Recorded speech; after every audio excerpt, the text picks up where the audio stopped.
नमस्कार दोस्तों, एक बार फिर से स्वागत करता हूं आपके अपने चैनल डेली गवर्नमेंट जॉब में। चलिए नेम ऑफ द पोस्ट से स्टार्ट करें। सबसे पहले साइंटिफिक ऑफिसर, एक अनरिजर्व्ड पोस्ट है और एज बिलो 28 साल से कम होनी चाहिए। 87,525 आपकी जो है सैलरी रहेगी।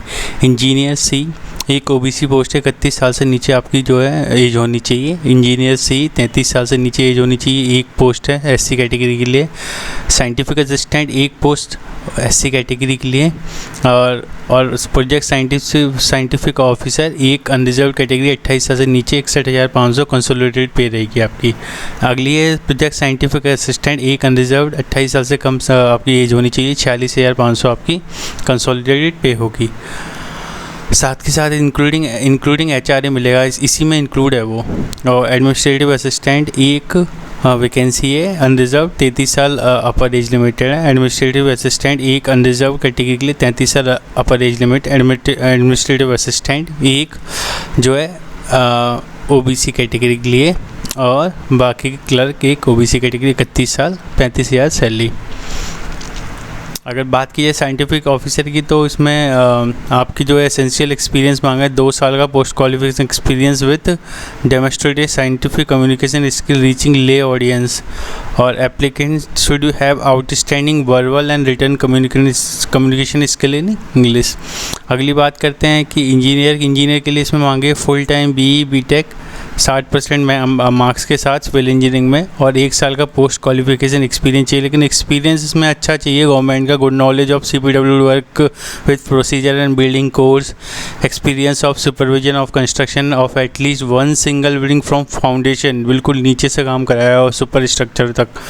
उसके बाद knowledge of quality control, rate analysis, cost estimation, recording, measurement. अगली है इंजीनियर सी, सेम है, एक्सपीरियंस भी सेम है, सब कुछ सेम है, बस इसमें जो है हेडक्वार्टर के लिए पोस्ट है हैदराबाद। 87,525 जो है इसकी सैलरी रहेगी।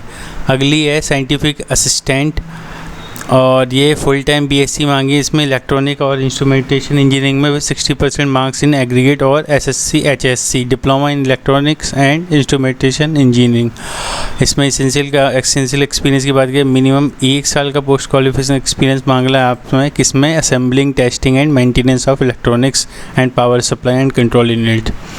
अगली है प्रोजेक्ट साइंटिफिक ऑफिसर, इसमें भी आपको फुल टाइम मास्टर डिग्री होनी चाहिए इन एनी डिसिप्लिन, साथ की या फिर BE BTech डिग्री हो आपके पास 60% एग्रीगेट में। मिनिमम 1 साल का पोस्ट क्वालिफिकेशन एक्सपीरियंस किसमें चाहिए? Creating illustration, basic experience with vector graphics editing software such as Inkscape और इलिस्ट्रेटर इज़ नेसेसरी।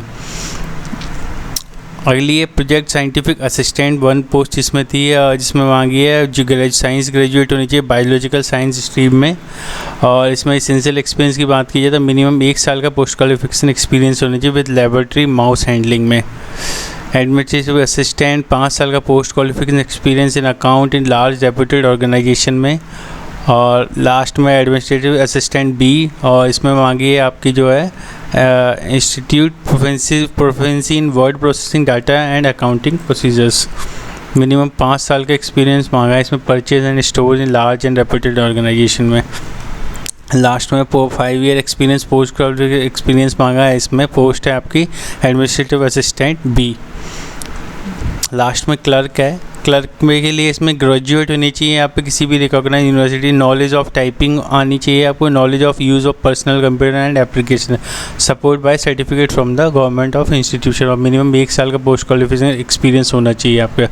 चलिए और इम्पोर्टेंट चीज़ों पे अगर बात की तो ऑनलाइन ये फॉर्म भरा जाएगा, और बाकी की कैटेगरी नोटिफिकेशन आप बहुत अच्छे से पढ़ लेना। इसकी लास्ट डेट की बात की जाए तो 29 जुलाई 2020 इसकी लास्ट डेट है। Application by post must reach admission, मतलब बाय पोस्ट भी करनी पड़ेगी ऑनलाइन फॉर्म भरने के बाद। Print out, identity proof, date of birth, education certificate और एक्सपीरियंस सर्टिफिकेट, ये सब आपको प्रिंट आउट के साथ जो एप्लीकेशन ऑनलाइन फिल करने के बाद जो प्रिंट आउट निकलेगा उसके बाद सारे सर्टिफिकेट लगा कर आपको सेंड भी करने पड़ेंगे। बाकी का और इसमें मैं बता दूँ ये पोस्ट कहाँ के लिए है, तो ये पोस्ट है Tata institute of fundamental research के लिए।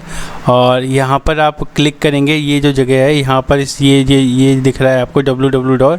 तो क्लिक करते ही आप इनके जो है वेबसाइट पे पहुँच जाएंगे जहाँ से आप अप्लाई ऑनलाइन कर सकते हैं। चलिए मेरी तरफ से आप सभी लोगों के लिए बेस्ट ऑफ लक। आप इस फॉर्म को ज़रूर भरिए अगर आप एलिजिबल हैं।